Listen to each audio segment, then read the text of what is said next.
Hello and hi, welcome to week 3 of our English class. I'm Dr. Baker and thanks for following along. Today we're going to be looking at two major readings. We're going to be looking at A Worn Path and we're also going to be looking at A Rocking Horse Winter. Both of these are classic stories from the mid or early 1900s. Today I'll go ahead and start us off with our reading. This is called The Rocking Horse Winter. I do want to give you a disclaimer that oftentimes when we are reading stories from the old days, they're not politically correct, nor are they politically sensitive. A lot of times, terms that are used could be sexist, racist, it could be prejudice, stereotyping, but it was a different time, and people were not sensitive as they are now to the words, terminology, and vocabulary used in the writing. It's called Rocking Horse Winter. Oh, and just let you know, this is not a real skeleton in the back. This is just a no, I didn't get a Halloween story. I actually got it from another school I work at. And it used to have massage, and I guess they don't have massage program anymore. So then they didn't need the skeleton. So I took it.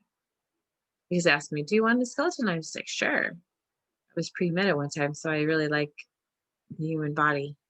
Okay, so this is by D.H. Lawrence from English, The Rocking Horse. This is from a short story project. There was a woman who was beautiful, who started with all the advantages, yet she had no luck. She married for love, and the love turned dust. She had only children, and she felt they had been thrust upon her, and she could not love them. They looked at her coldly as if she was finding fault in them. Hurriedly, she felt she must cover up some of the fault herself. Yet it was that she must cover up what she knew. Nevertheless, when her children were present, she always felt the center of the heart to go hard. This troubled her, and in her manner she was all the more gentle and anxious for her children, as if she loved them very much. Only she herself knew that at the center of her heart was a hard little place that she could not feel love. No, not for anyone. Everyone else said to her, she is such a good mother. She adores her children. Only she herself and her children themselves knew it was not so. They read it in their eyes. Then there was a boy and two girls, and they lived in a pleasant house with a garden and a discreet servant, and felt themselves superior to anyone in the neighborhood. Although they lived in style, they always wanted anxiety in the house. There's never enough money.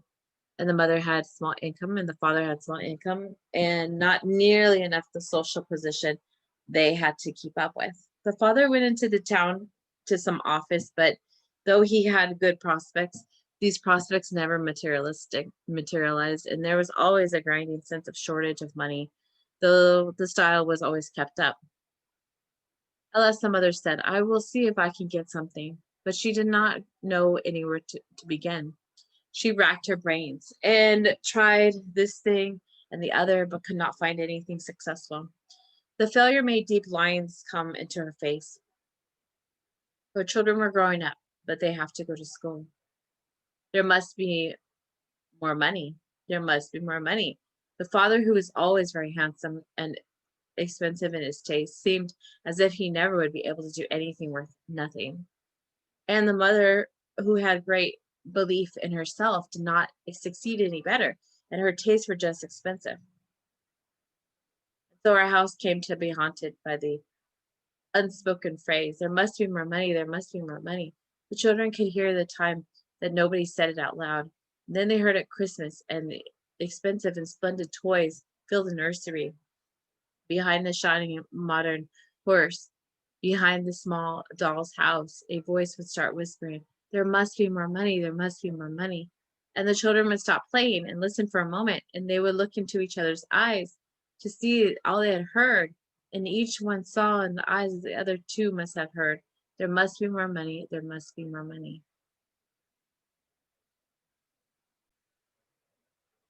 Up there for a second. In this, we can hear some insight. Here's a little short video somebody made that explains. It's from the Minute Reports. Explains the story in less than a minute. So it goes very fast. I'll continue reading, but this is just.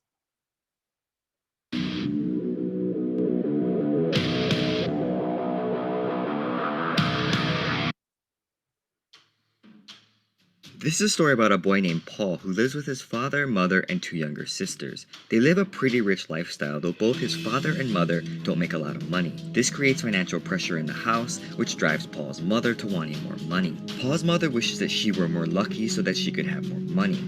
Paul tells her that he is lucky, but she doesn't believe him. Secretly, Paul has been betting on horse races with a pretty good success rate. Bassett, the gardener, makes the bets for Paul, and they both have made a lot of money. Paul's uncle Oscar finds out about the horse betting and wants to be a partner in their endeavor. At first, Oscar is skeptical that Paul can pick the winners, but after a couple of big wins, he is convinced. Paul decides to give his mother some of his winnings through their lawyer. When his mother receives the money, she decides to stretch the family even more financially by spending more money. This stress affects Paul as he is now driven to make more money for their ever-growing lifestyle. Paul grows sicker by the week, and he begins picking the wrong horses for the races. Fortunately, he only bets small amounts and doesn't lose a lot of money. As the Derby approaches, Paul is beginning to break down. One night, Paul's mother comes home late after a party and discovers that Paul is riding his rocking horse, screaming the name of the winning horse. Paul admits that after riding his rocking horse, he knows which horse will win the race. Bassett and Oscar make their bets for the Derby accordingly and await the results. In the end, Paul dies and leaves behind a large amount of money for his family because he bet it all on that final race. Don't forget to subscribe for more Minute Book Reports, and thanks for watching. Right, there you have it, in less than a minute. Hello. My cats are with me today. Good grammar and spelling are important, but if you want to write essays, All right, so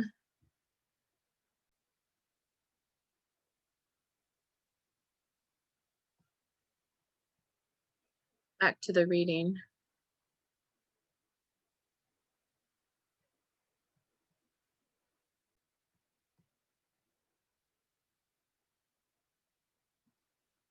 And so the house came to be haunted by the unspoken phrase, there must be more money, there must be more money.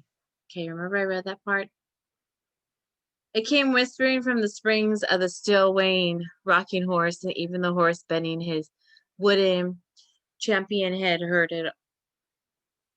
A big doll, sitting so pink and smirking in her new pram, could hear it quite plainly, and seeming to be smirking all more self-consciously because of it. The foolish puppy, too, that took the place of the teddy bear. He was looking so extraordinarily foolish for no other reason, but he could hear the secret whisper all over the house, there must be more money. Yet nobody ever said it out loud. The whisper was everywhere, and and therefore no one spoke. Just no one ever says, we are breathing. In spite of the fact that the breath is coming and going all the time. Mother, said the boy one day, why don't we keep our car in our own? Why do we always use uncles or taxi? Because we're poor members of the family, said the mother. But why are we, mother? See how it's kind of hard for a child to comprehend how they went from having servants and money to now not having their own car. But why are we, mother? Well, I suppose, she said slowly and bitterly, it's because your father has no luck. The boy was silent for some time. Is luck money, mother? He asked rather timidly. No, Paul, not quite. It's just what causes you to have money. Oh, said Paul vaguely. I thought when Uncle Oscar said filthy lucre, it meant money. Filthy liquor means mean money, said mother. But it's liquor, not luck. Oh, said the boy. Then what's luck, mother? It's what causes you to have money. If you're lucky to have money. That's why it's better to be born lucky than rich. If you're rich, you may lose your money, but if you're lucky, you'll always get some money. Oh, will you? And is father not that lucky? Very unlucky, I would say, she said bitterly. The boy watched her with unsure eyes. Why? He asked. I don't know. Nobody ever knows why one person is lucky and another unlucky. Don't they? Nobody at all? Does nobody?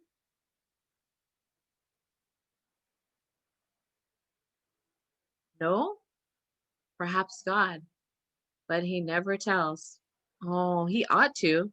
Then, and aren't you lucky either, mother? I can't be. I married your unlucky husband. But by yourself, aren't you? I used to think I was before I married. Now, I think I'm the unlucky indeed.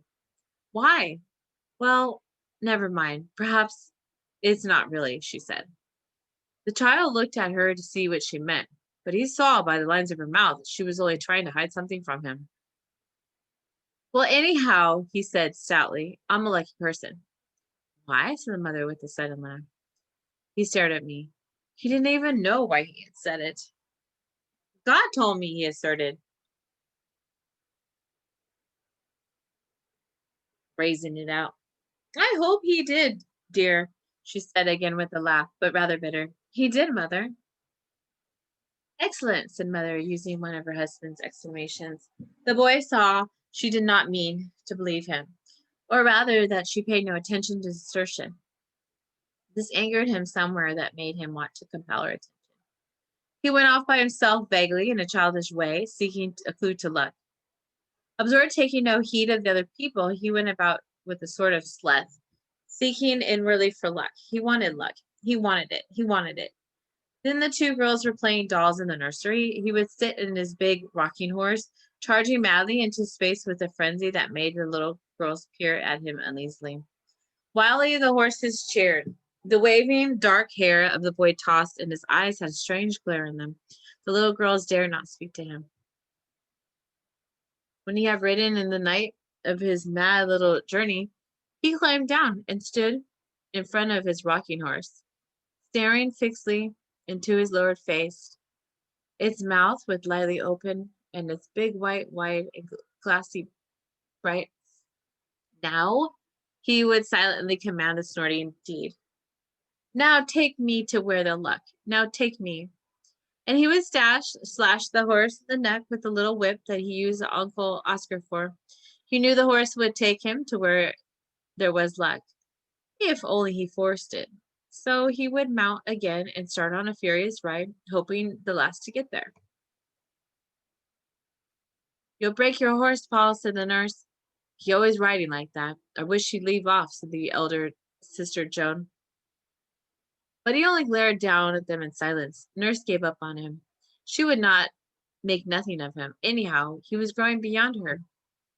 One day, his mother and his uncle Oscar came in when he was with the furious rides. He did not speak to them. Hello, young jockey riding a winter, said uncle. Aren't you growing too big for a rocking horse? You're a little boy any longer, you know, said his mother. But Paul only gave a blue glare from his big, rather close-set eyes. He would speak to nobody when he was his full tilt. His mother watched him with the anxious expression on her face. At last, he suddenly stopped forcing his horse into the mechanical gallop and slid down. Well, I got it there, he announced fiercely, his blue eyes flaring, and his sturdy, long legs straddling apart. Where did you get it to? Asked his mother. Where do you want to go? He flared back at her. That's right, son, said Uncle Oscar. Don't you stop till you get there. What's the horse's name? He doesn't have a name, said the boy. Gets on with it all right, asked the uncle. Well, he has different names. He's called Salvanio last week.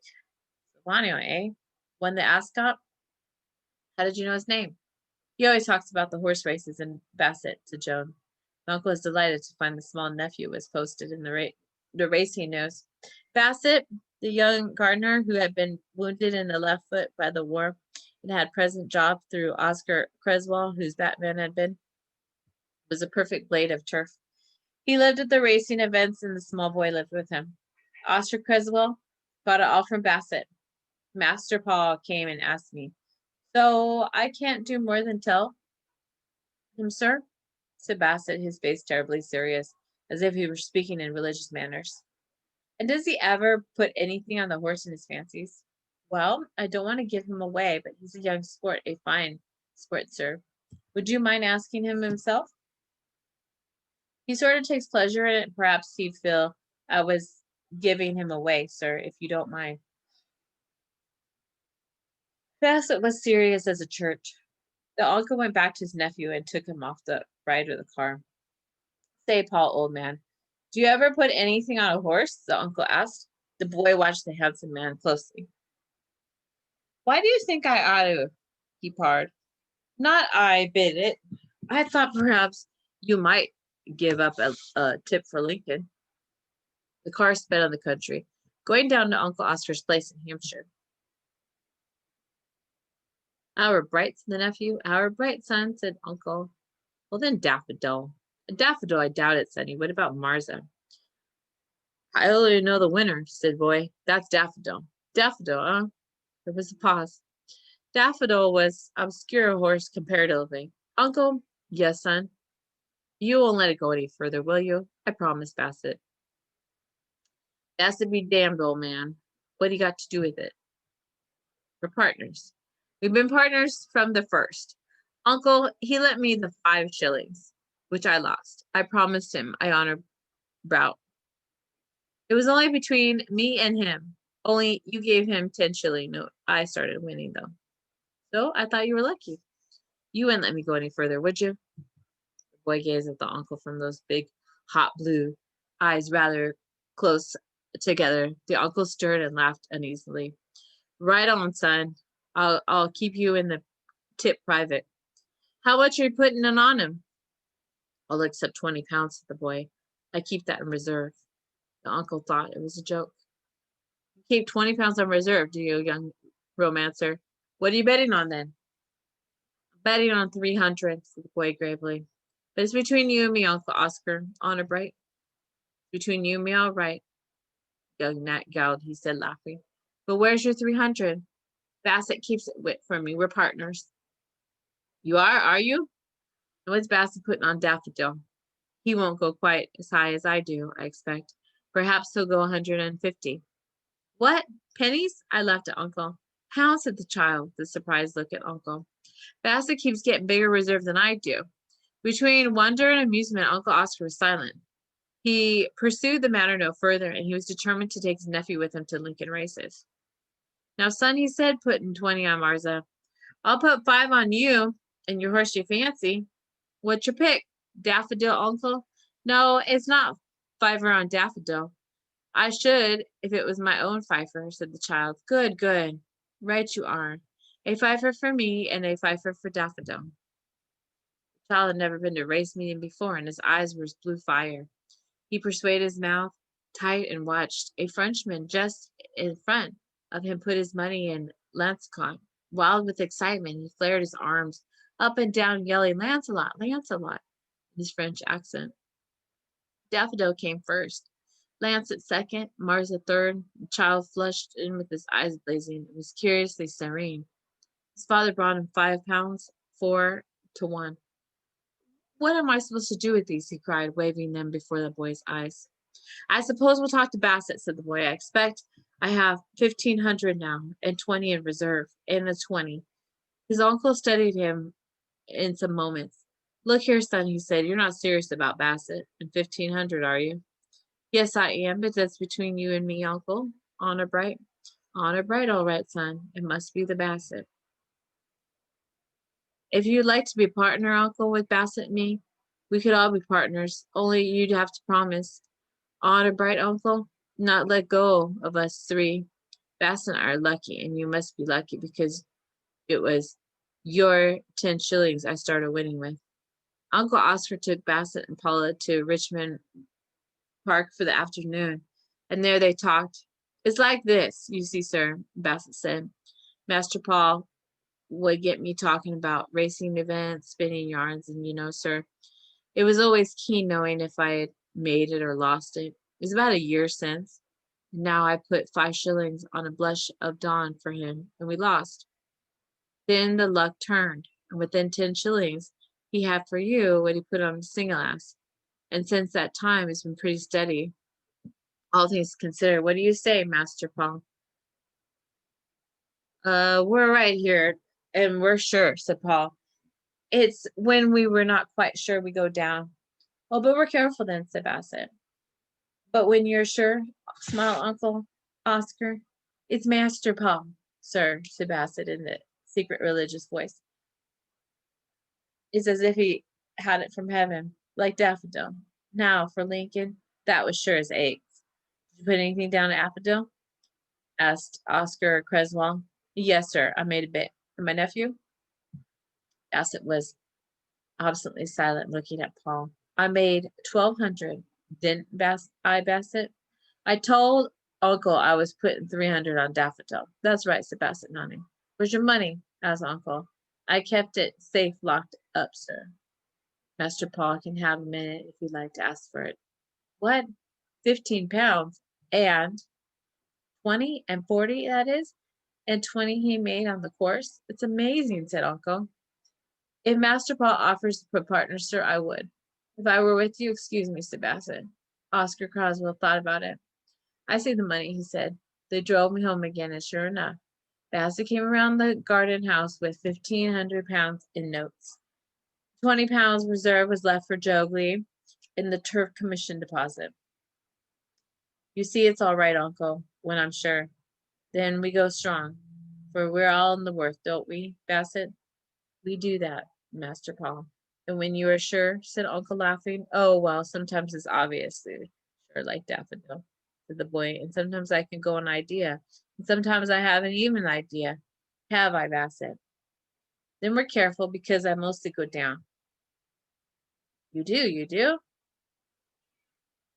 It's like Daffodil. Make sure it's sunny.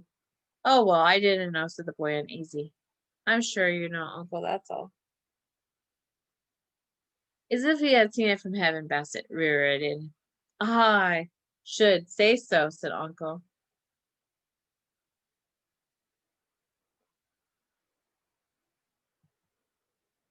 But he had become a partner.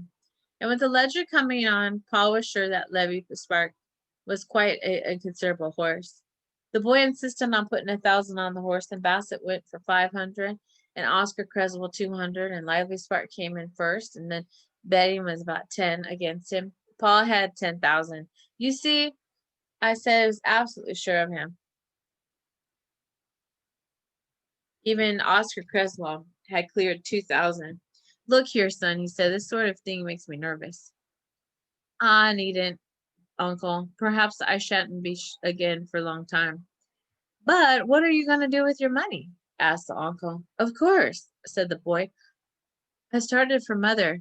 She said she had no luck because Father's unlucky. So I thought if I was lucky, it could stop whispering.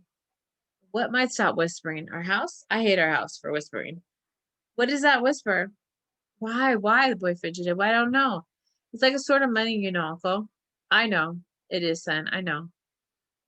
People send your mother writs, don't you, Uncle? I'm afraid I do, said Uncle. And when the house whispers, it's like laughing at you behind your back. It's awful, as if I thought I was unlucky. You might stop it, said the uncle. The boy watched him with his blue eyes, then Canny pull fire on them. He said he never a word. Well then, said Uncle, what you doing? I wouldn't like Mother to know what I was lucky, said the boy. Why not, son? She'd stop me. I don't think she would. Oh, said the boy, rittered his odd way. I don't want her to know, Uncle. All right, son. We'll manage it without her knowing. He managed it easily.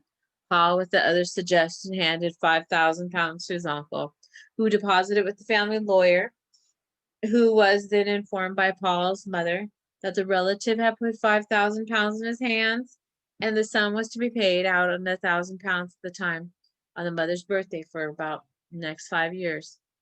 So she'd have a birthday present for 1,000 pounds in the 5 successive years, said Uncle Oscar. I hope it won't make it to the harder of the later. Paul's mother had a birthday in November. The house had been whispering worse than ever lately, and even in the spike of luck, Paul could not bear up against it. He was very anxious to see at the time of the effect of the birthday letter telling his mother about £1,000. Then there were no visitors. Paul now took his meals with his parents, and he was beyond the nursery control. And his mother went to town nearly every day, and she had discovered that kind of odd knack for structuring furs and dress materials. So she worked secretly in the studio of a friend who was chief artist in the creating drapers, and she drew the figures of the ladies in furs and ladies in silk and sequins and newspaper advertising. Young women artists earned several thousands of pounds per year, but Paul's mother only made several hundreds, and she was again dissatisfied. She wanted to be the first in something she wanted need not succeed, even in making sketches for drapery advertisements. She was down to breakfast in the morning for her birthday, and Paul watched her face as she read the letter. She knew the lawyer's letter, and his mother read it, and her face hardened and became more expressionless. And the cold, determined look came to her mouth. She hid the letter under the pile of others, and she said not a word about it. Didn't you have anything nice in the post for today? Birthday, mother, said Paul. Quite moderately nice, she said, her voice cold and hard and absent. She went away to the town without saying any more. But the afternoon, Uncle Oscar appeared. He said Paul's mother had a long interview with the lawyer, asking if the whole 5,000 could be advanced at once, as if she was in debt. What do you think, Uncle? Said the boy. I leave it to you, son. Oh, let her have it. Then we can get some more with the other, said the boy. A bird in hand is worth 2,000 in bush, lady, said the uncle Oscar. But I'm sure to know Grand National in the Linkshire.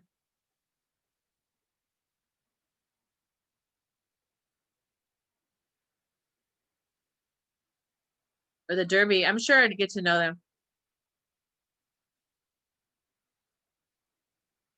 No, no, come here.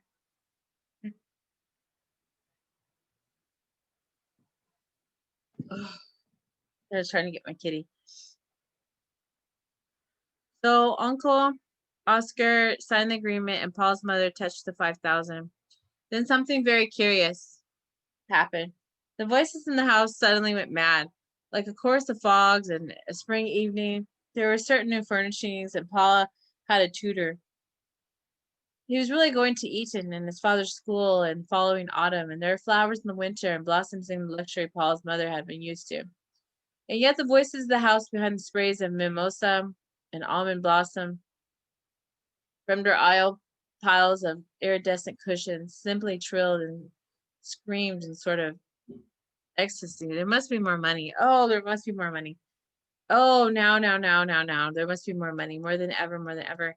It frightened Paul terribly. He studied away at Latin and Greek in his tutor, but the intense hours were spent in Bassett. The Grand National had gone, and he had not known, and he was lost £100. Summer was hard. He was in agony for Lincoln. But even the Lincoln didn't know, and lost £50. He became wild-eyed and strange, as if something were going to explode on him. Let it alone, son. Don't you bother about it, argued Uncle Oscar. But it was as if the boy couldn't really hear what his uncle was saying. I've got to know the Derby. I've got to know the Derby, the child reiterated, his big eyes blazing with sort of madness. His father noticed how outright he was.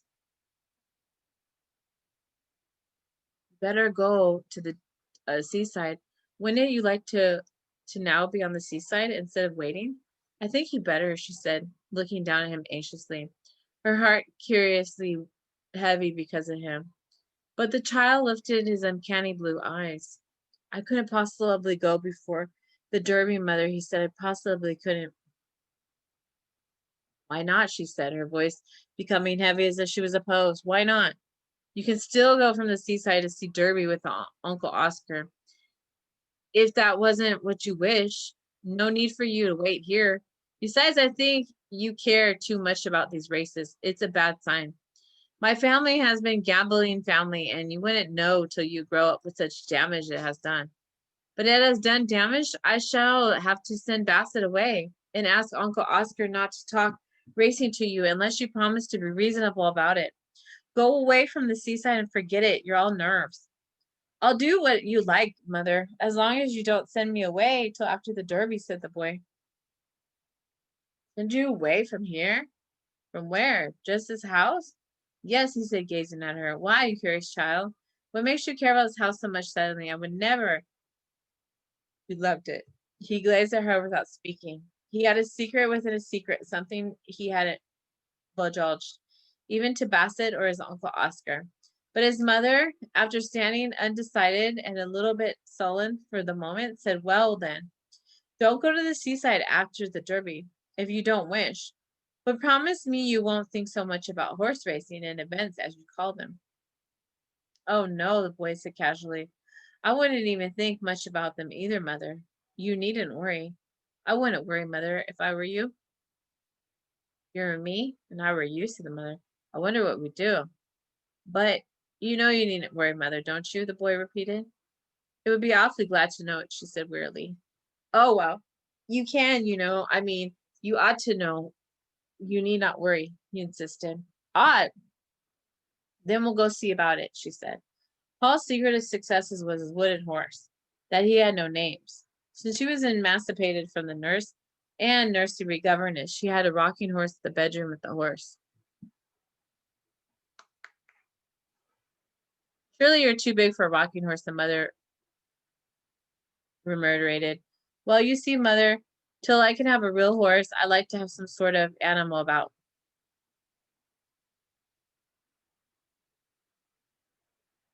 Do you feel he keeps you company? She laughed. Oh, yes, she's very good. He's always good company.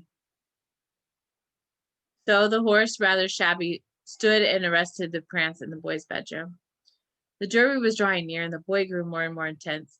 He hardly heard from the spoken of him. He was very frail, and his eyes were really uncanny, and his mother had sudden strange seizures of uneasiness about him. Sometimes for an hour and a half, she would just feel sudden anxiety for him, as if she was almost in anguish. She wanted to rush at him at once and know he was safe. 2 nights before Derby, she was in a big party in town, and then with the brushes of anxiety, her firstborn, gripped her heart till she could hardly speak, and she fought with the feeling, might the man that she beloved the common sense. But she was too young. She had to leave the dance and go downstairs to the telephone in the country. The children's nursery governess was terribly surprised and startled at being rung on the night. Are the children all right, Miss Wumlet? Oh, yes, they're quite right. Master Paul, he was all right. He went to bed as right as trivial. Shall I run up and look at him? No, said Paul's mother reluctantly. No, don't be trouble. It's all right. Sit up. We shall be fairly soon. He did not want her son's privacy intruded upon. Very good, said the governess. It was about 1 o'clock when Paul's mother and father drove up to her house. All was still. Paul's mother went to the bedroom and slipped off her white fur cloak. She had told her maid not to wait up for her. She heard her husband downstairs making a whiskey and a soda.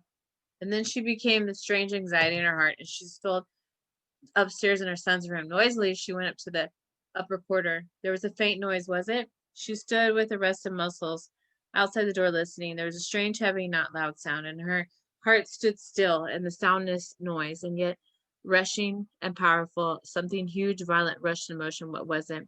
What in God's name was it? She knew she ought to know. She felt as if she could know the noise. She knew what it was, yet she could not face it. She couldn't say what it was, and then on it went like madness. Softly, frozen with anxiety and fear, she turned the door handle. And the room was dark, yet in the space near the window, she heard and saw something plunging to and fro, and she gazed with fear and excitement and amazement Then suddenly switched on the light and saw her in her green pajamas, madly surging in the rocking horse.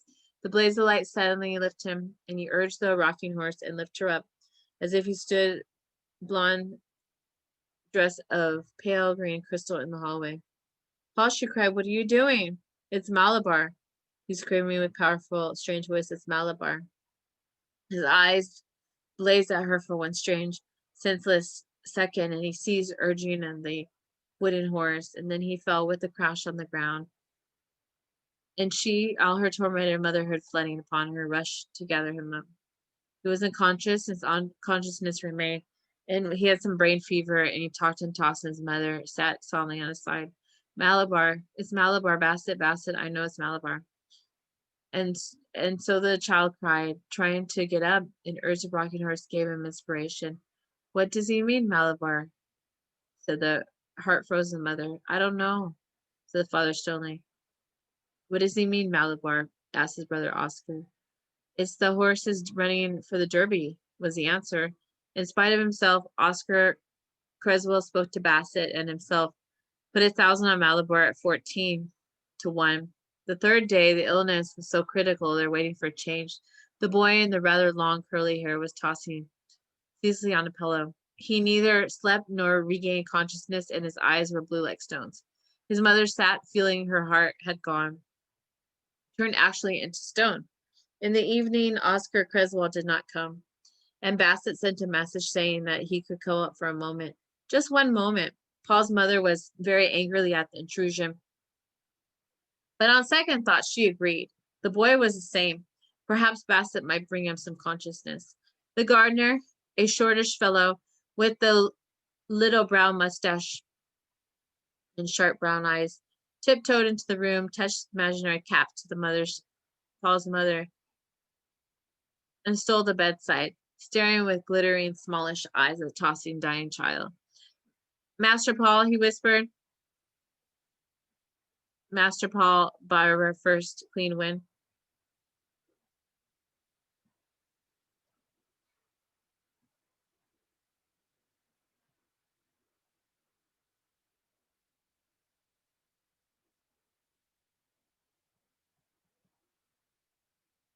Okay.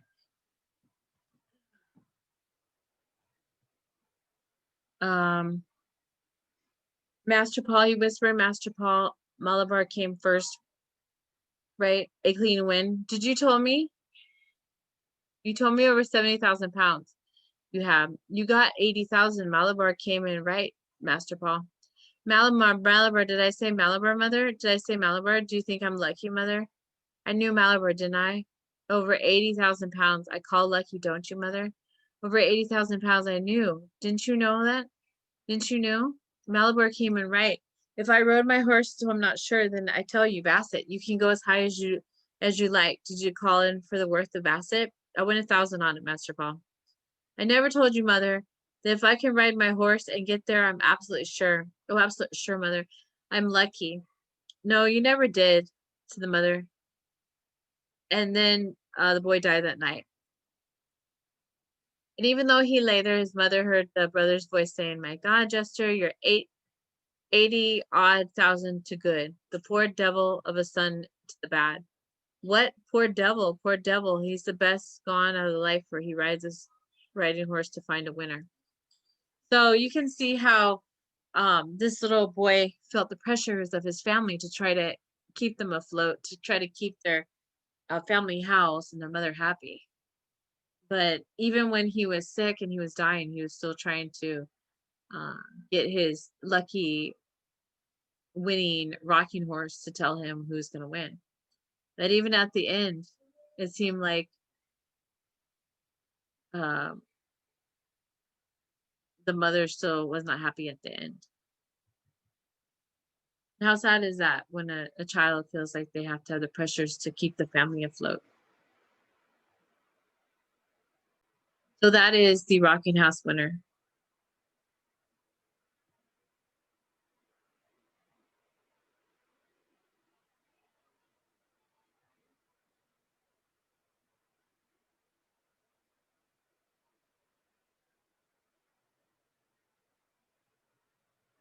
All right, so I read that to you.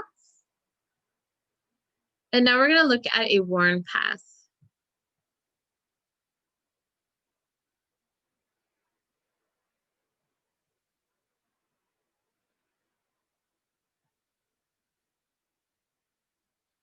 I'll be posting these two links for you because you're going to be writing an essay this week.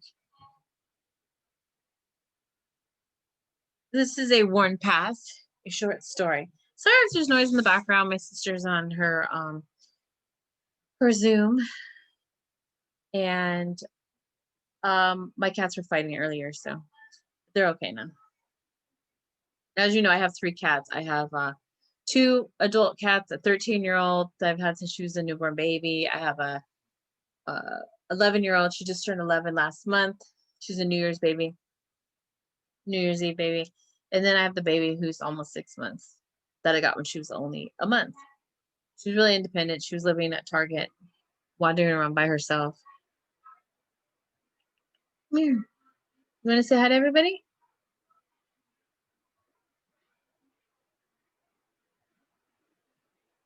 You guys saw her though the last time, right? Come here.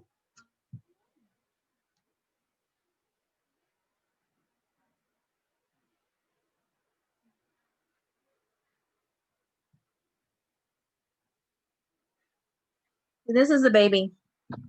She's got 2 different color eyes, if you can see her. Owl. She's teething too. No. Okay.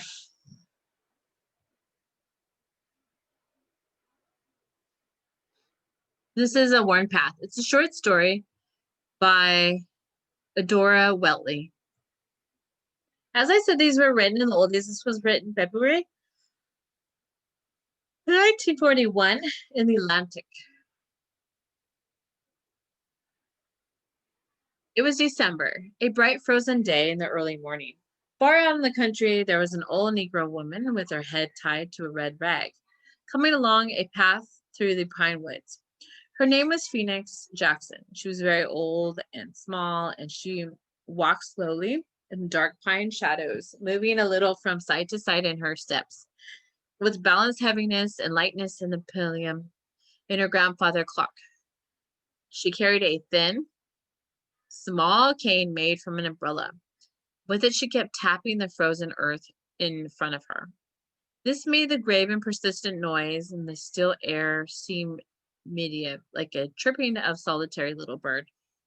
You see right here in this writing, there's a lot of adjectives, a lot of words that are used to describe the nouns, or even to describe, the pronouns, or to even describe the verbs. Going on to the next paragraph. She wore a short striped dress reaching down to her shoe tops, an equally long apron of the bleached sugar stacks with a full pocket. All neat and tidy, but every time she took a step, she might have fallen over her shoelaces, which she dried from her unlaced shoes. She looked straight ahead. Her eyes were big with age, and her skin had a pattern all of its own of numbness, branching wrinkles, as though a whole little tree stood in the middle of her forehead. But a golden color ran underneath, and the 2 knobs of her cheeks were illuminated by yellow burning under her dark. Under the red rag, her hair came down on her neck in the frailest of ringlets, still black with the odor like chopper. And then there was a quivering in the thickest. Old Phoenix said, "Get out of my way, all you foxes, owls, and beetles, and jackrabbits, coons, and wild animals. Keep out from under these feet, these little bob whites. Keep the big wild hogs out of my path. Don't let none of them come running in my direction. I got a long way." Under a big black freckled hand, her cane, limber with a bugly whip, would switch to the brushes, the rows of any hiding things. On she went. The woods were deep and still, and the sun made a pine needle almost too bright to look at. Up where the wind rocked, the cones dropped as light as feathers. Down the hollow was the morning dove, and it was too late for him. The path ran up the hill. Seemed like there was chains upon my feet the time I get as far, she said. The voice of argument old people kept to use for themselves. Something always take hold of me in these places, please, I say.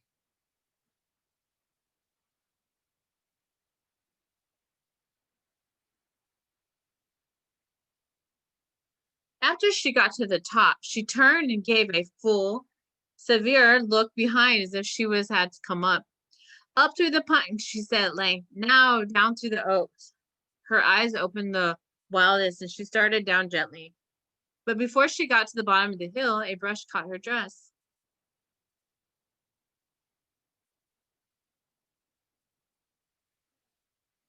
Her fingers were busy and intent, and her skirts were full and long, and before she could pull them free,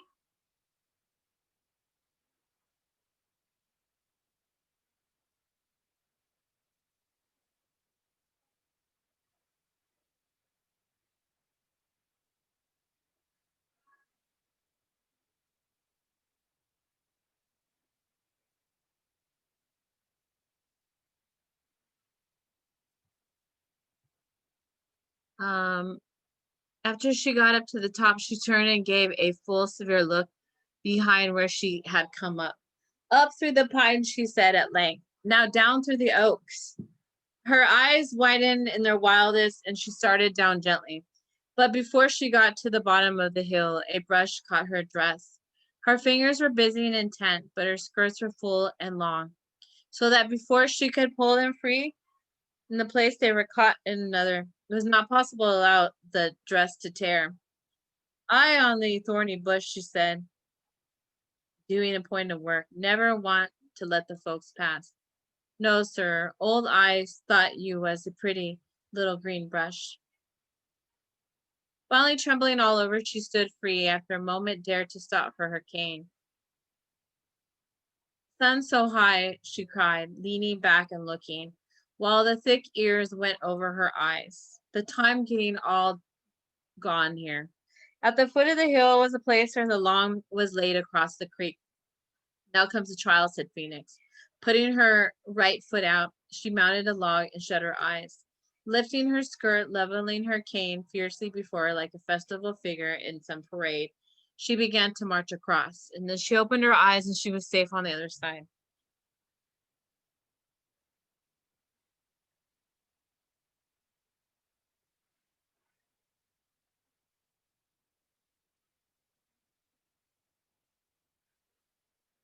So she sat down to rest. She spread her skirts on the bank around her, folded her hands behind her knees. Up above her was a tree on a pearly cloud of mistletoe. She did not dare to close her eyes, and when the little boy brought her a plate of a slice of the marble cake she had spoken to him, that would be acceptable, she said. Then she went to take it, and there's just some hand in the air. So she left that tree, and she had gone through a barbed wire fence where she had to creep and crawl and spreading her knees and stretching her fingers like a baby trying to climb the steps. But she talked loudly to herself. She did not let her dress be torn now, so late in the day. She could not pay for having her arm or leg sawed off as if she caught fast as she was. At last she was safe through the fence and risen out to the clearing. Big dead trees, like black men with one arm, were standing in the purple stalks in the withered cotton field. There was a buzzard. Who are you watching? In the willows she made her way along. Glad I was not seen for the bull, she said, looking sideways. And the good Lord made his snakes to curl up and sleep in the winter. A pleasure I don't see no two-headed snake coming around the tree, where it was once. It took a while for me to get to him back up in the summer. She passed through the old cotton and went into the field of the dead corn. It whispered and shook and was taller than her head. Through the maze now, she said there was no path. Then there was something tall and black and skinny there moving before her. At first, she took it for a man. It could have been a man dancing in the field, but she stood still and listened. And it didn't make a sound, and it was silent as a ghost. Ghost, she said sharply. Who be the ghost for? for I've heard a nary death close by. But there's no answer.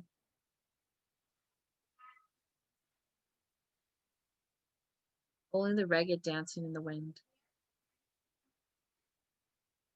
She shut her eyes, reached out her hand, and touched the sleeve. She found a coat, and inside that emptiness, cold as ice. You scarecrow, she said, her face lightened.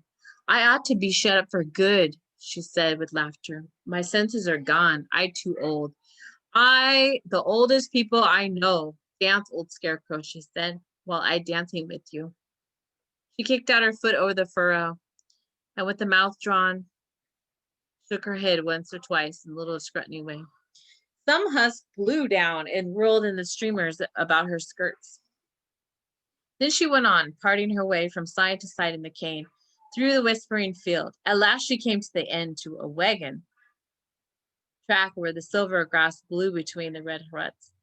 The quail were walking around like pullets, seeming like dancing and unseen. Walk pretty, she said. This isn't the easy place. This is easy going.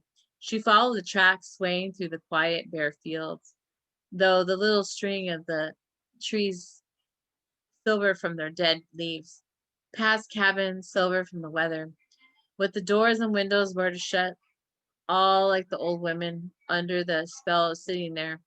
I walking in the sheep. Sleep, she said, nodding her head vigilantly. In raven she went where the spring was silently flowing through the hollow log. Old Phoenix bent and drank.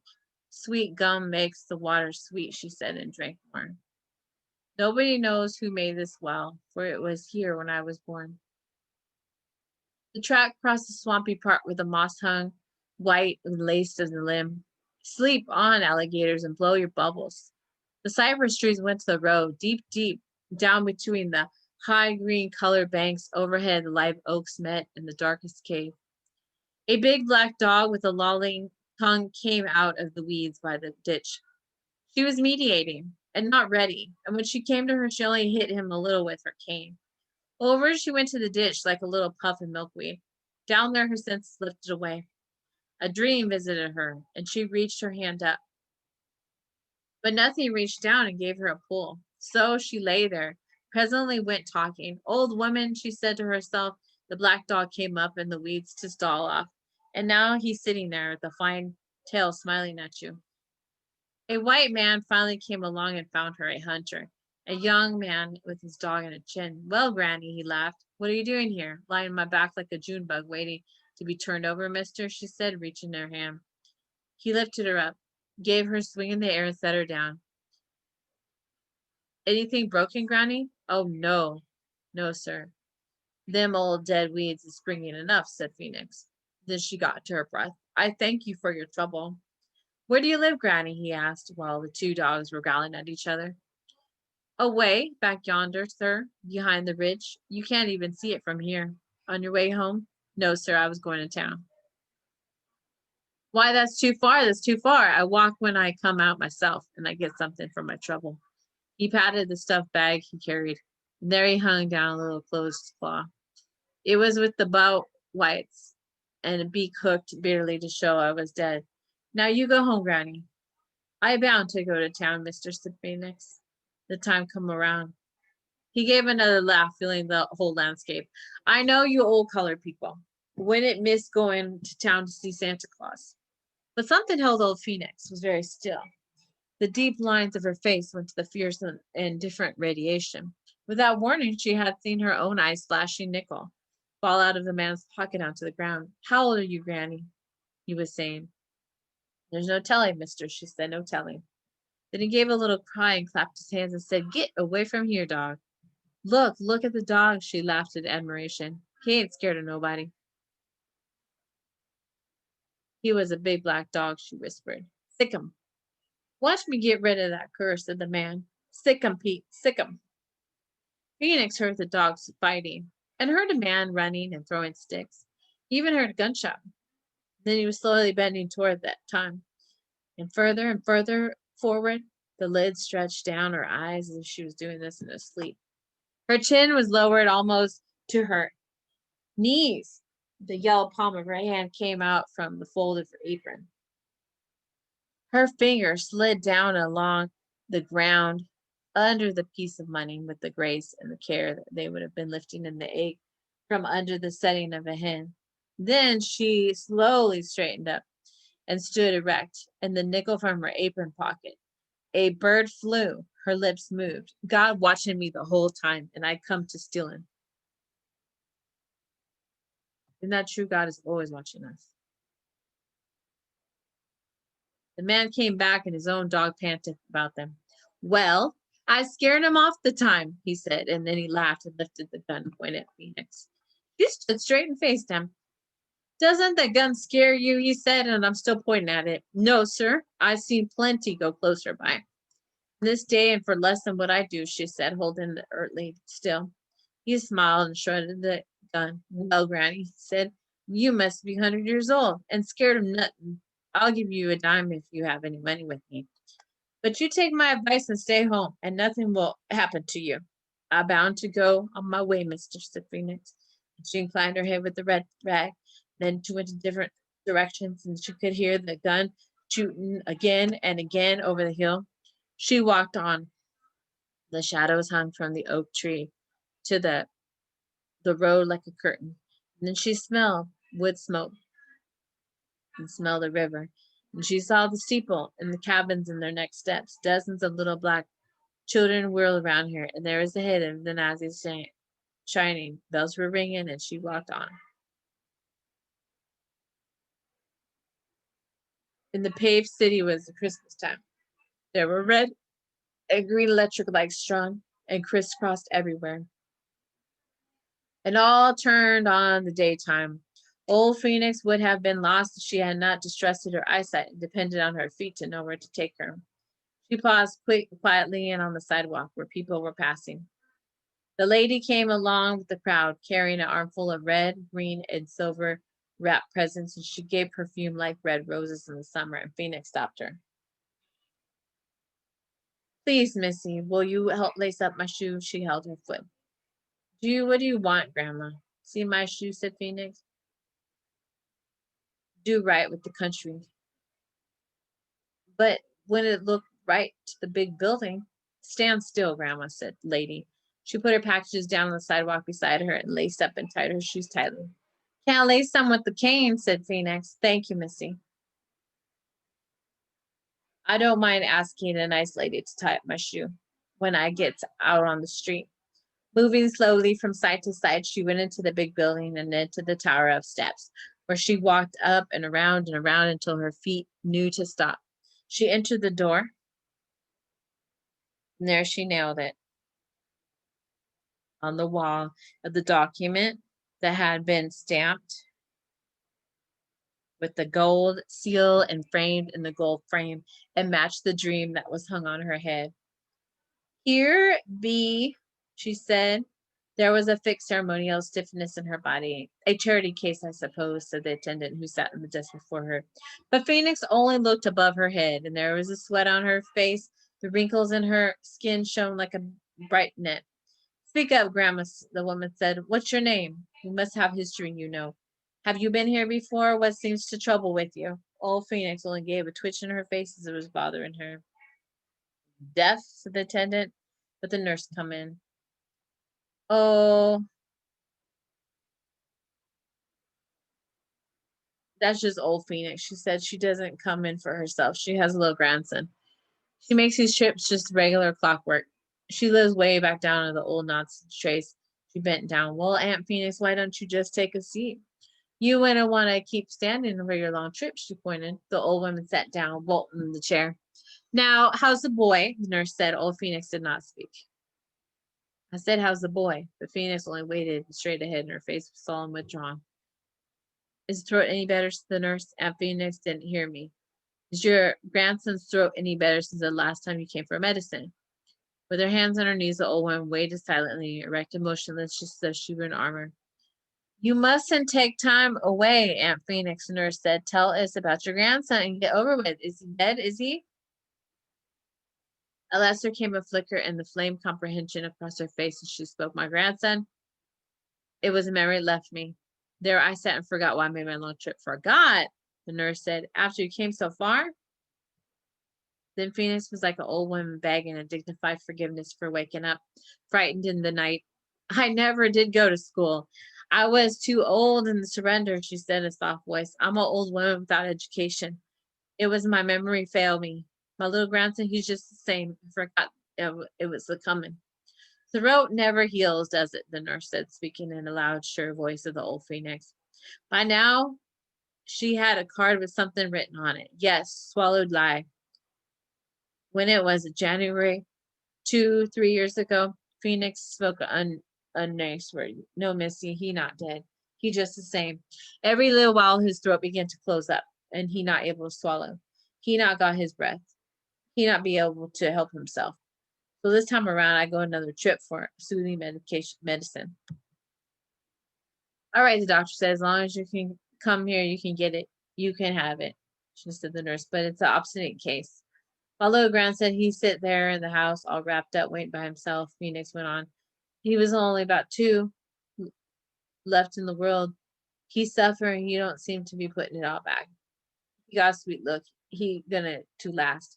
He wear a little patch quilt and peeping out, holding his mouth open like a little bird. And I remember so plain now I was gonna forget him again. All the enduring time. I could tell him from all the other creation. All right, the nurse was trying to hush her now. She brought her a little bottle of medicine.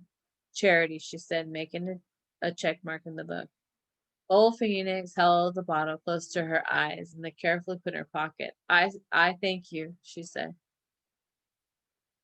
It's Christmas time, Grandma, said the attendant. Could I give you a few pennies out of my purse? 5 pennies is a nickel, said Phoenix stiffly. There's a nickel, said the attendant. Phoenix rose carefully and held out her hand. She received the nickel and fished the other nickel out of her pocket and laid it beside the new. She stared at her palm closely and her head on one side. Then she gave a tap with her cane on the floor. This is what come to me to do, she said. I gonna do the store and buy my child a little windmill they sells, made out of paper. He gonna find it hard to believe there's no such thing in the world, and I'll match myself where he walking, holding it straight up in the hand. And she lifted her hand and gave a little nod, turned around and walked out of the doctor's office. Then her slow step began on the stairs going down. So that was written by Edgar Welty, a short story writer and novelist known as her portrayals of the American South.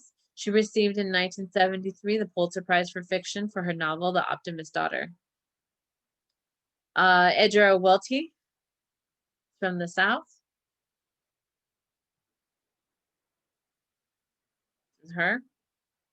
Zoom in. So a lot of people might think she's African American because she wrote about it African American, but she happens to be Caucasian American, aka white, or Euro American.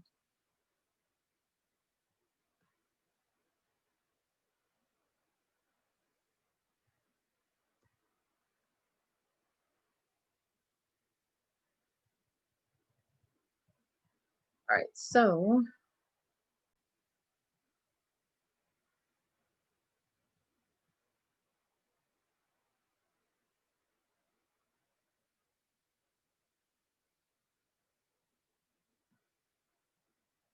let me do an interview of her.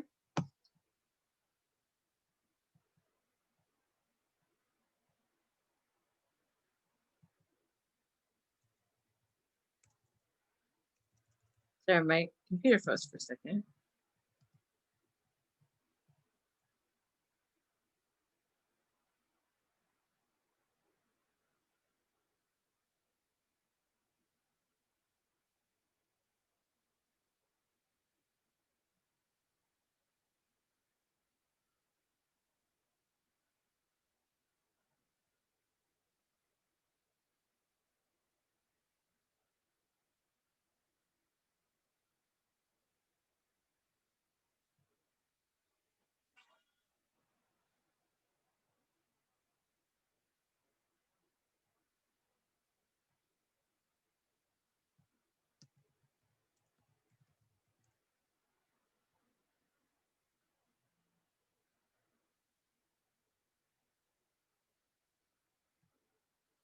This is what she looks like.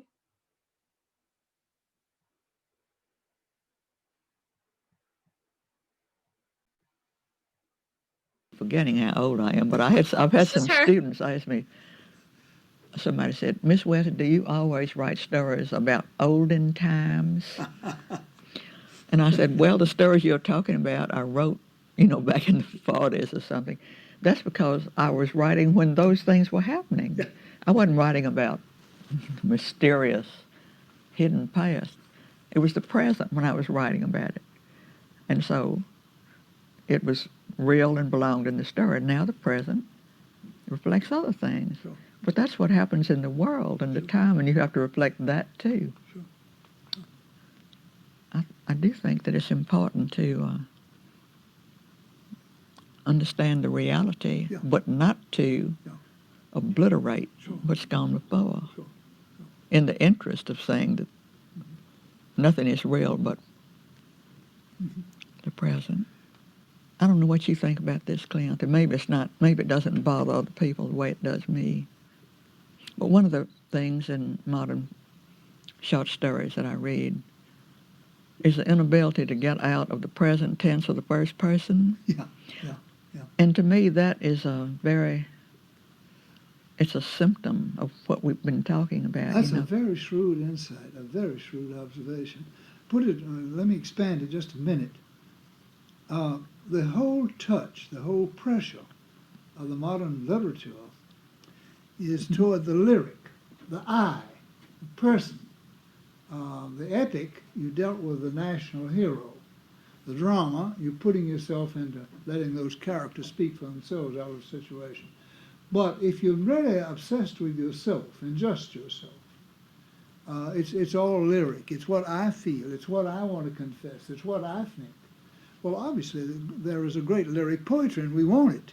Mm-hmm. But if you try to turn drama, epic, realism, everything into lyric, not what reality is, but what I make of reality, the way it seems to me, confessional poetry by the yard in endless free verse, I think that gets awfully boring, for one thing. Occasionally, It sure does. And also, I think it's a trap. It is a trap. It's a trap for a talent to. I'm just speaking now as a reader of what I see published. I think they were just two things that happened at the same time independently of each other, because I think visually, but I wasn't helped in my writing by what I took a photograph of. But I think the same thing that made me put it in my story made me photograph something. Both times I was appreciating what was out there. You remember, But Eudora, the first letter you wrote to us in the Southern Review? I ought to. Well, I remember it very well. You submitted this story, which was awfully good, and you made the point that you were almost equally interested, maybe you said equally interested in photography. You didn't really know what you wanted to do. I can tell you why I did that. Why? Because I'd been trying, to sell my stories for a long time, and taking them to New York and so on. And I'm bad about history, but I know this is what I did. I thought if I could also give them a book I'd made of photographs, that it might lure them. I submitted them together. They didn't belong together, but I thought if they liked the pictures, they'd say, well, what about it? We might even print you a story. It never worked. So maybe I was trying to do the same thing. Very early in the game. I know it was early in the game. If it hadn't been for Clint and Redwine and Albert Erskine. I'm not going to even shut my ears. You would have been found by anybody who wasn't bat blind. No. Well, we were lucky. We were the lucky ones. I was lucky. I still can't believe it. This wonderful stuff comes sailing in out of the mail. They ushered me into the world and shepherded me as I went. But it took me about 2 years took me and my literary agent, who sent things around. I came into a good agent in the meantime, who saw my stories in the Southern Review and thought he would like to represent me and try to get stories in national magazines like the Atlantic or something. And that took him 2 years to do that. before once the Atlantic Monthly took 2 stories, then it was okay. I mean, then a book publisher agreed to publish them. You know, everything in those days. It's true, isn't it, that a short story writer, a Southern short story writer, and a female Southern short story writer was about the last thing anybody would have ever considered. And they didn't want collections of short stories. They did But not. they were attracted by the short stories. The next word was, please write us Write a us a novel. novel. Yeah. We like the short story, and maybe we can publish it second if you send a novel. That's what Catherine Ann was, spent her life fighting. Writers should tell the truth, but tell it with a slant. Emily Dickinson.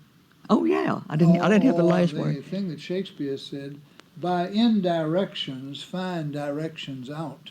That is the It's a best. long game of lawn bowls. Here's the ball you want to get close.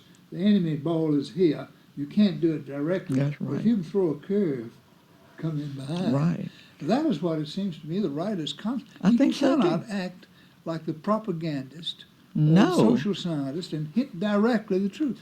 He's got to He's give got to, intimation, because life. suggestion. Henry Green said the same thing about the oblique. Yeah. It's the way to go to the truth about something is obliquely.